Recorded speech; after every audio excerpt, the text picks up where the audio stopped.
Manchester United have beaten Aston Villa. The correct score is 1 to Aston Villa and 3 to Manchester United. Believe it or not, we are second half FC. I don't really want to be that team, but I'm going to take it because this is the time for taking things. Cavani steps up, Greenwood steps up, Bruno steps up, and this is what we need to get to the end of the finishing line. All the other stuff we can talk about in the summer. For now, we press on, and City, you can wait because time is not for you, it's for us today.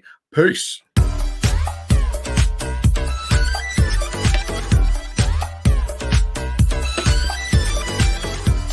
Caught me midway having a drink. Yes, welcome to United Sauce and Wingers. My name is Dominic, and we have just been Aston Villa, 1-3, 3-1, whatever you want to talk about it. It was a game of, I hate saying this cliche, man, but it really was a game of two halves. Like, it really was. We started off strong, playing some good connections, some good football, and all of a sudden, it just became the Manchester United cycle where we just start to lose our heads. We can't make we're not completing those passes. And it was, oh, God, don't let it happen again. And then the goal happens. I don't care what anyone wants to say. It's Linda Soft. It was Linda Soft. We've seen it. If this happens the first time for me, if it's a first time thing, oh, fair enough. It happens. People make mistakes. We've seen this happen with Lindelof so many times. This is not a one-off. Okay, and we always see improvement throughout the team, but that is not a one-off. It happens all the time to Lindelof. He's got great qualities to his game, but if we're going to win leagues, Champions League, Europa League, we cannot make those mistakes, not at those vital times of the game. But despite that, we press on. As we always see, we are second half FC. It just happens. We go in there. I don't know if Ollie's got a hairdryer, a blow dryer, like a heater, one of those portable heaters. I don't know what he's doing, but they come out a different single team. And we see that Aston Villa were a bit bamboozled because they were playing quite relaxing, good football, not afraid of us in the slightest. But then the class comes off Pogba, draws in the foul. Bruno, if anybody wants to talk about Bruno, I'll tell you right now, it's hard to convert penalties like Bruno does. So I'm so happy with Bruno. And then Greenwood. Greenwood, I say it once and I'll say it again. He is the most clinical striker, I think, of his age, of this era, I think I've ever seen. Anybody else is going far post. Everybody else is going far post. My brother goes near post, gets a keeper off guard, and Martinez is a very good goalkeeper. Arsenal want him back. And then to finish off the game, Cavani's doing movement all day long, right? We actually saw Cavani making the movement when Rashford had runs. 2 runs Rashford had, and Cavani was making space for him right, left, and centre. We see the beautiful ball from Rashford, and Cavani's done that goal. I think the last game he scored the same sort of goal. This is elite sort of quality. And I'm so happy, Naji, my man. Thank you so much for coming on, brother. That we've cancelled the party for Man City. How do you feel about that, man? It's a good performance for us first and foremost, man. And I think obviously we didn't want City win. It just doesn't sit well. Do you know what I mean? You can't go and give City the trophy right now. It just doesn't make sense. Do you know what I mean? Like, you've got to make them earn it, man. To the last day of the game. To the last game. On the last day, do you know what I mean? That's what we've got to make them earn it. So I'm quite happy with that in that respect. I'm just happy. I think, as you said at the start, it's a time for us just to get, how can I put it? It's time for us to kind of just get the results in, but have some strong performances as well. Yeah. Like, not saying world class performances. Like, we need to prove. We're not in a position where we need to start proving ourselves now. Nope. We've kind of reached our limit of where we can play. We know at our best we can beat anyone. We know at our most average we can still get results. So that's quite promising moving into the last couple of games at the moment. So yeah, man, I'm happy with that win. Obviously, I'm sure we're going to get into the players shortly, but just keep it short and sweet. I'm happy with the win, man. It's a good fight back for the second half. 100%. Let's see what people are saying. 3-1 King Jar, second half FC. Yes, my man, Clist. Cavani, world class. You know, I was talking to him about this for ages. I'll get your thoughts on this, right? If you think Cavani's world class, I rate him at such a high level. I just don't know. Maybe my feeling of world class is just slightly different, but you know what? If you say he's world class, I wouldn't really argue that much. AWB, man of the match, improved offensively and in keeping ball possession. 2 more games away, we keep our record for the season. Yeah, we're doing really well in our defense. Really well. I need to know what goes on the halftime dressing room. Bro, if I could be a fly on the wall of the dressing room and understand what's happening, because this happens all the time. all the time. Good win, Sufan says. Cavani, inevitable. People overacting Rashford's injured performance. Big up to Grim as well. Yeah, Rashford's injured so hard. And the problem is, though, if you're saying you want to go on the pitch and play, you have to be analysed and critiqued like any other player. If you're not good enough, don't be on the pitch. If you're not fit enough, don't be on the pitch. As soon as you step on the pitch, you get judged like as every other player. So I know Rashford's not well. I know he's not fit. I can see him running and puffing. Don't play him. And if you play him for half an hour, 15 minutes. Manage the game. Manage the game. So, yeah, you got to judge everybody the same way. Cavani, Bruno, Pogba, greatest link I've ever. Cavani, we haven't had a striker like Cavani since. I'm going to levels of Van Persie in terms of the intelligence. Do you agree? Movement off the ball, yeah. 100%. Yeah. Luke Shaw saying, going 1-0 down in the first half, we knew it was going to be a hard game. And we have been in situations so many times. Second half, we came much better. Even Luke Shaw saying, yeah, we always know we can come back. And this is something I want to talk to people about. How do you feel about always having to come back? Are you okay with it? Do you think it shows the strength and the attitude, that never die attitude of the old sort of Manchester United and the Fergie time? Or does it show a weakness that, wait a minute, we aren't always going to be able to get out of this and we will lose games like Sheffield United and so forth? But how do you feel about that, Neji? What's your stance on that, bro? I think based on today's game, bro, like, let's be honest, the first half, it wasn't a bad performance.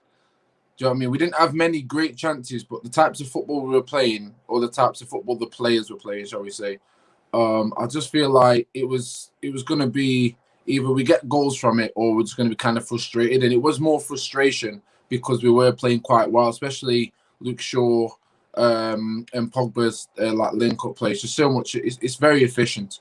Do you know what I mean? It's very, very efficient. Like before, like Luke Shaw and Rashford, like Shaw would make overlap runs just so Rashford can get into a one-on-one position, and then it'd be a one-on-one versus one. Whereas Pogba over the left, he will pass the ball to Shaw. Shaw make the run. He'll have 1-2 touches, and we know we're progressing the ball better. So I just feel like it was unlucky in the first half. It wasn't a great performance. McTominay was ghosting. He's trash, man. Guys, we'll talk about him later. I don't want to ruin the show, man. Do you know what I mean? But the guy's a shortbread and half, man. He's just there, bro. He just needs to bounce, bro. He needs to go. But other than that, first half, it was just unlucky. Very, very unlucky, I think. And their goal, individual mistakes, obviously. I'm not gonna cuss McTominay as much. Was he at fault? Yes, because he allowed them to start their little attack. But he should have got rid of that, in my opinion. He should have got rid of that. It was kind of quite weak. They've got it. Lindelof, I'm sorry. You tried tackling him the first time. He retains the ball and he just stand there to wait for him to let the ball out. You've got to put your leg out. You've got to stick. You've got to make a challenge. Yeah, like he's led it to. I mean, it's a class goal. In my opinion, there's only one place that ball could have gone. Oh, bro, that goal in itself is fantastic. Goal, so we can't take the goal away from Traore, but let's be honest, he should have been closed down there. And I think second half, it was just a case of up the tempo, be a bit more assertive with the ball, and we're bound to come back into it. I didn't feel pressured, even being 1-0 down. So that's quite positive. That's quite positive. That is positive, big time. Guys, thank you so much for joining live. Don't forget to like the video. It really helps the video be seen and helps the channel out a lot. And subscribe if you're new. Guys, we're looking at this, right? We've just beaten Aston Villa 3-1. Let's look at the table. Let's see where we are on the table, okay? So Manchester City, cancel the balloons, cancel the drinks, cancel the margaritas. You ain't winning anything today, right? They're on 80 points. They could have won it yesterday because they bottled it. To be fair, Sterling, that was a penalty, but who cares? Manchester United, we are on 70 points, right? 70 points. We've got how many games left? We've got four games left. Then we've got Chelsea, who've played 35 games. They're on 64 points, so they're 6 points behind us. We are in a strong position. I said after about 2 or 3 games of Tuchel, Neji, I said that the league's probably going to finish Man City, Chelsea, United, and then Liverpool, right? And I said that because for various different reasons. We still keep winning. It's unbelievable how we do it. Someone said to me, "Oh, what?" I said, "It's not sustainable that we keep going 1-0 down and then coming back and doing it." But someone said to me, "Wait, but that is consistent though." And I said, "Look, I get that it's consistent within this season, but come on, with all the teams getting stronger next season by more players, it's gonna get harder. We're not gonna just be able to come back 1-0. And all these if we lost all the games, we went down 1-0, bro, we would be nowhere near where we are. And I praise our resilience, I praise our attitude and so forth, but we can't always be that team. We need to. This is what I mean by the fear, because really knowing how we play in AG, their manager, I can't remember his name now, I just don't really care. Their manager, right, should be like in a situation, okay, we know that Manchester United tend to go 1-0 down against mediocre, mid-table teams, right? But then they come back after second half with a resurgence. If we go 1-0 up, let's just calm down and do a low block, because we are rubbish at low blocks. For some reason, Aston Villa just kept going for us. And you know what it is? They kept going for us because they know that we've got weaknesses, such as Lindelof being manhandled like a little small child. They know that. So they thought, let's go for the throat. Let's keep going. But really, if they thought about it, low block us. They had 45 minutes to low block. They know we're not very well, but they kept going for it. And look what happened. So for me, there's improvements to be seen. There's players that need improvement or maybe need to leave. But I feel like we've got a base and a foundation to play football. And if we get in the likes of a Sancho and if I'm saying a Sancho and I say in Ndidi or a Rice, any one of those guys, right? It's going to change the way we play football, but it's not going to change. It's going to change our personnel and quality, but it's not going to change the way we play football. That's what I'm lacking, and that's what I'm missing. Oren's saying next match start Donny, Mata, Mason, Matic, Ahmad Tellez, and Skura draw. Play a strong team against Liverpool. Yeah, you know what? We used to talk about that, Niji. I want to get your idea on who you would start for the Leicester game, because we got a game in 2 days, bro. It's just insane. It's just insane. And you can see they were taking off players as quick as possible. Greenwood scored a goal and they took him off. I was like, wow, yeah, this is game management and player management. In terms of the actual game itself, bro, obviously we've won it, but I want to talk about the key events of the game. The key events of the game. Their goal. Okay, let's talk about it. Let's have a moment and talk about their goal. Whose actual fault was it? Have you watched it back a couple of times, right? Oh, you're muted. You're muted. I think. Nate, oh, you're muted. Nate, you're muted. Try now. Yeah, you're right now. Sorry, yeah, I was just trying to so I wasn't making background noises for the viewers. Sorry, guys. Yeah, man. So I think overall, when you look at it, you can't always go, it's just one player's fault. Like, some players are more accountable than others during a build-up of a game. Yeah. I always look at where the root of the problem started. The root of the problem was the ball between McTominay and I think it was McGinn, I'm not sure, whoever was on him.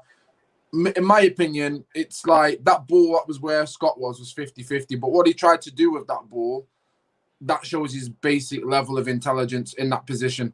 He just doesn't have the intelligence to deal with that situation better. So it left him just having to just win a 50-50 ball, and he just ricocheted and left off from there. After that, there's no danger. It's just a case of reshape. The bigger issue for me was McTominay's action straight after he lost that ball. He literally just kind of just glided into a little sidestep, and then look, I'm thinking, nah, man, you've lost the ball, bro. Drop back into position and shape. Look around you. Be aware it's a dangerous area. So for me, McTominay, I'd say takes 40% of the blame. 60%, in my opinion, goes straight onto Lindelof. Like, you've got your man outside. He's literally drifting kind of down towards the touchline, if anything.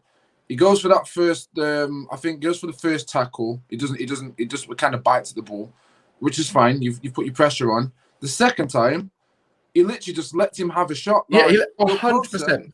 You've done absolutely jack shit. Excuse your French. In that area, you've done absolutely nothing. Like, that was basically ready salted crisp without the salt. That was just vile. Like, you're basic. And it wasn't like he was getting bullied at that stage. He literally just, all he had to do is put his leg out, make a challenge, make it difficult. Because that, as we said before, that shot was only one place that shot could have gone and should have gone for him to score. So, in my opinion, 40% McTominay, 60% Lindelof. Altogether, it's just a shambles. And those two, I don't know how many times I have to go through a season saying they just aren't good enough. You know what I mean? Like, it is what it is, isn't it? It is what it is. Some people like them too. Some people just a bit more woke and understanding of the levels. It was just, shambles. Sue fans, I completely hear you, bro. Sue fans took the words out of my mouth here. The problem with McTominay is that he's not a very good technical player, and second, he's not actually a CDM. This is the thing. listen, we're judging Scott McTominay as a CDM, which we should do because he's playing as a CDM. And this is why he gets so much heat because he's not a CDM, but we have to judge him because he's playing a CDM. Do you know what I mean? You can't be like, oh, right, we've got this keeper who's a striker, he's got in goal. We're like, oh, it's all right because he's a striker. But we still say he played rubbish. He played rubbish as the function of a goalkeeper. McTominay is not that way inclined to kind of intelligence-wise, in terms of his positioning, in terms of that's not his game. That's not what he's grown up doing. I think he started off as a striker. I think then he became like a CAM sort of box to box. He's not a CDM. He's been molded into that position. He's learning game to game. I don't know how fast he's learning, but it is one area that we need to buy a CDM. There's no doubt about it. And if I get onto Lindelof right now, I remember talking to Temi, and me and Temi have this thing about who's better, Bailly or Lindelof. And I'm sorry. First thing. Is that even a question? Honestly, we had on the stream, me and Temi were going for it. It was hilarious, right? Your first protocol as a defender is to defend, right? Sometimes you get mistakes on the build-up, right? We knew that Fred, Scott McTominay, they made mistakes. They're like, but how many times that happened? But the defender bells them out, and afterwards they go, "Thank you so much, mate. You helped me because you were the last line of defense." As a defender, you got 4 people, left back, right back, and 2 defenders, right? If they manage to get past our midfield, fair enough. Okay, you're like, oh, why you do?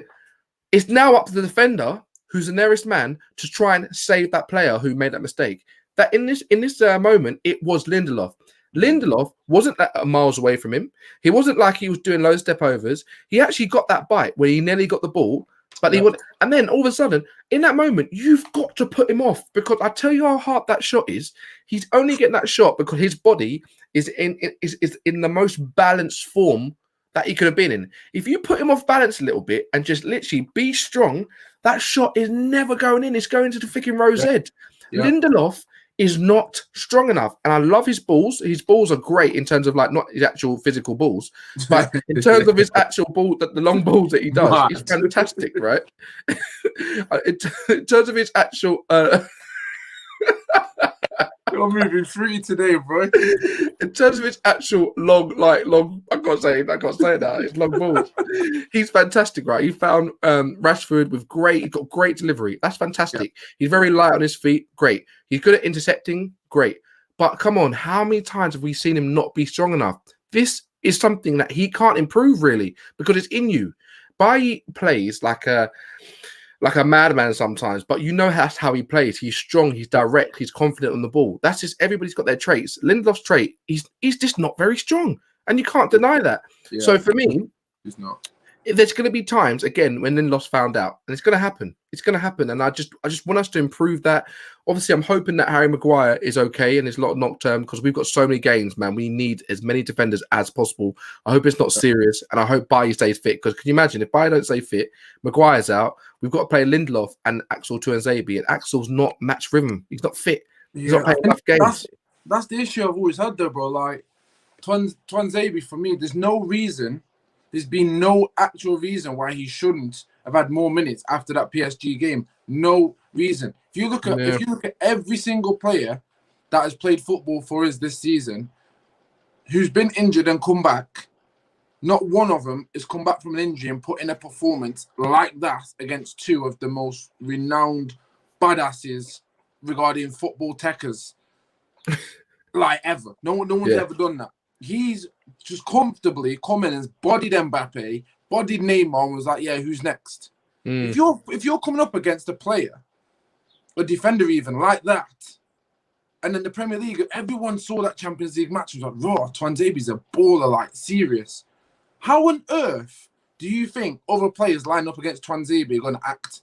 Because it'll just literally just be a case of that Tuanzebe in your team is a confidence booster to every player around you. You know, if McTominay and Fred mess up, who's going to be there? Tuanzebe, get it out, perfect.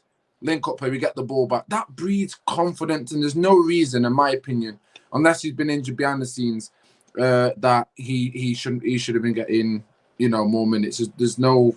It just needs to happen. And you know what, bro? It's so, you're so right because this is not even just for Axel. We haven't seen enough team rotation. So then when you play a game and you bring someone in and people are like, well, he's not that great. Why don't you think he's great? Because he's not really a part of the team mix. We've got players that are good that are not really a part of the team mix.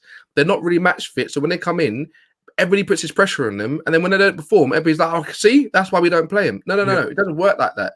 You need to have a good balance of games. Why is it when I look at Man City, because I'm not going to lie to you, if you want to be a better team, you look who's doing it and who's winning, right? Man City are winning, so you look at it. Right. Man City have this fantastic ability of how to use their team in a good way. You might see Kevin De Bruyne one game. You might see Bernardo Silva one game. You might see Torres one game. They all feel like they're getting quite good minutes, right? They're getting quite good minutes. You can look at our team and say some of them haven't played for months. Like, I mean, a couple of minutes here and there, and I get it. He might not think they're good enough, but wait a minute. If you're not playing them in amongst the first team, just moving to different teams and stuff like that, how are they ever going to get better? How are we ever going to see if they're good enough? One of the issues, Dom, and this is the big thing, because our system of football that we have is so weak and it's so based on individuals, all our starting 11 that start pretty much every single minute or most minutes, they're so used to playing with each other. So what we're seeing now is the benefit of match rhythm and understanding on the pitch. Exactly. We're not seeing the benefit of a system or a positive structural system. So when Van de Beek comes on the pitch, he's like, well, match rhythm is down. Like, no one's like. Exactly, confidence is down. Doesn't know when he's going to come off and come on, so he's nervous. I mean, he had an average game. I'd say just above average game against. Yeah, he was average. Yeah, it was average. Yeah, do you know what I mean? Like, it wasn't great, but he had some good moments. But he kept things ticking, and I think most players coming into this team, it's like they're under so much pressure to perform because it's like, I'll never get another chance. Yeah, but we're not playing in a system. We're playing with individuals, and this is why Pogba is pushed out Rashford for a left wing spot. But I would actually say that Pogba's better than Rashford. Man United, and Lindelof doesn't even work on his physicality, needs assessment. Bro, I will get this guy huge, mate. His arms and shoulders will be disgusting. You probably wouldn't be able to run as fast, though, to be fair. Basuma for McTominay. Oh, Basuma for McTominay. Oh, my gosh. I would love that. I would love that transition, possession, strength. I completely agree. Adam's saying, my man, players from English academies usually fit more in a 4-4-2. Scott is not an attacking midfielder or a CDM. He just goes up and down like an elevator. No, I just added that elevator bit. Rashford is not a striker or winger. He would be a fit better in the front two, for example. You know what? Let's talk about Rashford here, bro. Because I kind of talked about this a little bit at the beginning of the stream, but as soon as Rashford came on the pitch, I knew you weren't right. He's not right. You know, when you're about to go for a sprint and you're about to like get that engine accelerate. His acceleration, it takes like 5 seconds for him to get up to acceleration. You know, when you got to kind of go. Yeah. Mate, he's lagging, and I'm saying to myself, mate, he's not sharp. So why keep playing him when he's not fit? It doesn't make any sense, because now we're looking at him going, oh, Rashford's rubbish. Look, he did a great ball. No problem. We know that he's great at doing balls like that. No one's ever said he's not. But we're talking about the whole entirety of the game. We're talking about what you give into players. This is a prime example, right? And I love Rashford, and I want him to excel. But look at me, like we've just beaten Aston Villa, and I'm pumping, but I'm wanting the players to play for the other players. So that if you make a run, the player's not like, wow, why are you looking for me? I want them to help each other out. So you see Rashford gets the ball from Bruno. He's running down. Cavani makes a lovely run across the pitch and takes defender, which actually gives the space. And then Rashford just launches it to the right, and we completely lose the ball. And I'm thinking to myself, Bruno's on the left. For me, right, a Sancho elegantly just, you know, in his stride, just lays the ball off. Even at Ahmad, you know what I mean? When they just lay the ball off a bit. I'm not putting Rashford down the slightest, but he's not fit, and it's evident because he's so much better than this. Like, even Passion Merchant, my bro here, is saying Fred man of the match today. Fred had a great game today, but he had a great game because Aston Villa weren't that amazing, and he played a simple game. But I prefer having a game like Fred where he plays for the team. Fred is get the ball, pass it to someone, and I like that. And he's okay for his ability. But I'm not here for people. If they're not fit, you're going to bring the other players down. You're going to make it harder for other people to play their game, and they're going to have to cover for you. Do you know what I'm saying? Yeah. I think that. Oh, sorry, bro. I was just about to say. I just think that's one of the issues. Like, we play when Rashford plays and he plays on his left side. It's like Man United. play to assist Rashford in his abilities in terms of hitting the ball over the top, and Pogba doing that switch, Lindelof doing the switch, Maguire. But when Pogba or Martial's on the left, it calls for team link-up, build-up play, decision-making, and the intelligence as well. And it just makes the team feel better. Like when you progress the ball better as a team, that's more frustrating than having one player who can just take on a man left, right, and centre. And when he was on the right-hand side, when you saw him today on the right-hand side, you can tell Rashford. I mean, don't get me wrong, he's probably one of the best at going past people one-on-one. You can have that debate all day, and you can't argue that. But when he's on that right-hand side, he clearly loves to just dribble in on his right. There was a stage, again, twice he's done it in this game, where he stood still. People were running around him, like, off of the ball. Pogba was in, like, near the football penalty spot, comes over. It doesn't feed him, and it doesn't feed it in.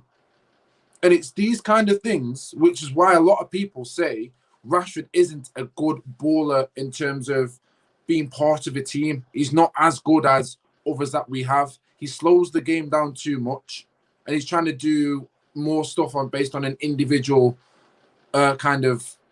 Why he's in his own little world on the pitch, whereas the team, they benefit much more by the link-up plays and by the way in which we move the balls and patterns and movements. When your players are moving around you for space, you've got to give it. You've got to give it. You can't. They're not running just so you can be in a one-on-one situation all the time. They're actually running to say, no, occasionally I'll do an overlap so I can drag defenders away. But most of the time, I'm asking for the ball so you can just run past your man. Do you know what I mean?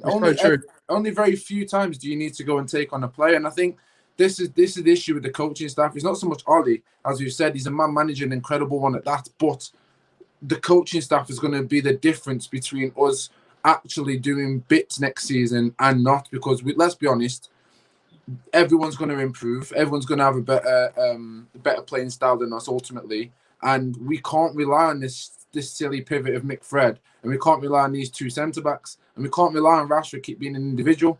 We need players who are going to be able to gel together, and a system that at least helps the whole squad perform better.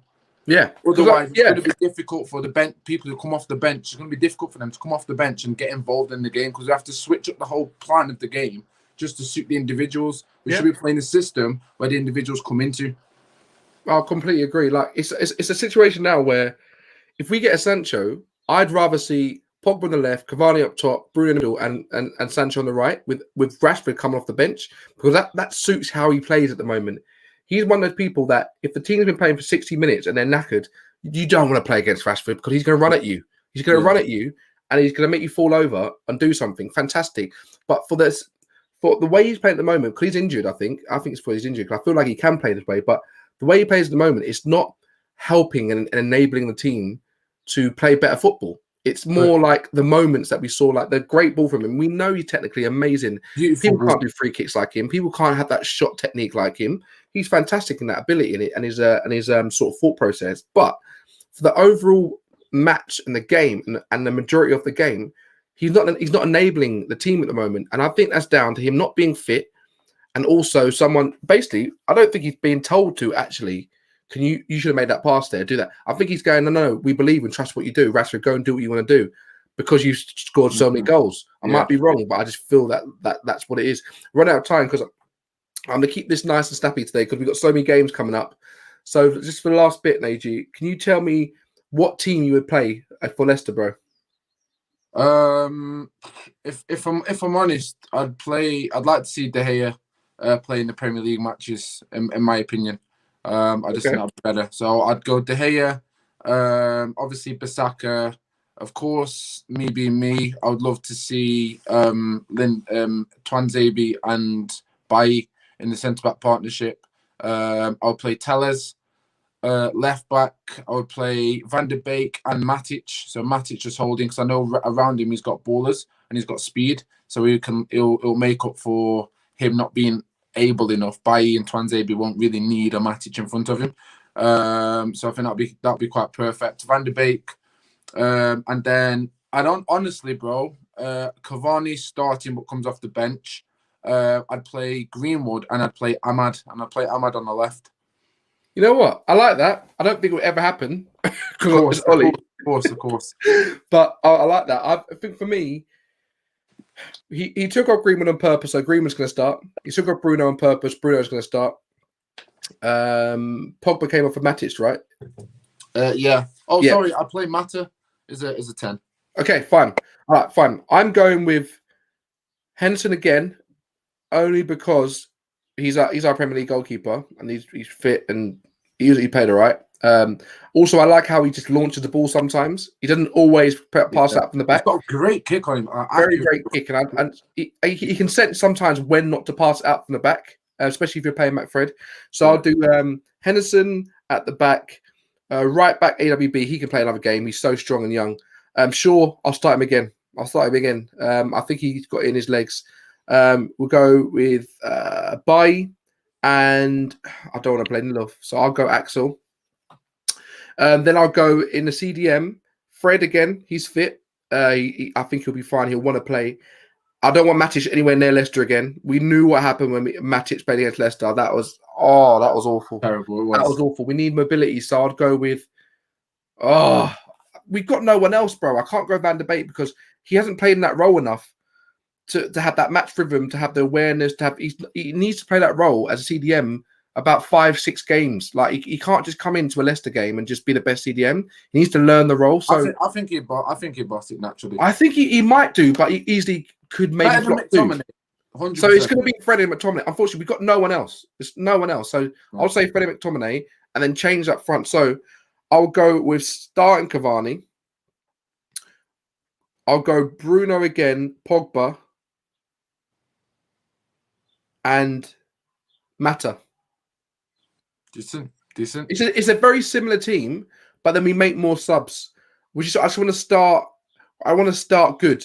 The worst thing is if we play loads of different players and then we go behind and expect us to come and bring the good big guns on and just come back 3-1 against Leicester. It's never going to happen. If we go down against Leicester, don't think we're going to get back easy. Guys, don't forget to like the video, subscribe if you're new. I appreciate you joining live. We're going to be back for the match reaction of the Leicester game. A huge game. Be happy that we've won this. Man City ain't having a party tonight. Probably just watching Netflix. Just chill, Man City. Not yet. My brothers and my sisters. Guys, thank you so much for joining. Don't forget to like and subscribe. Najee, I appreciate you so much. I love, bro. This is Manchester United Sauce and Wingers. I'm Dominic. Peace out. What?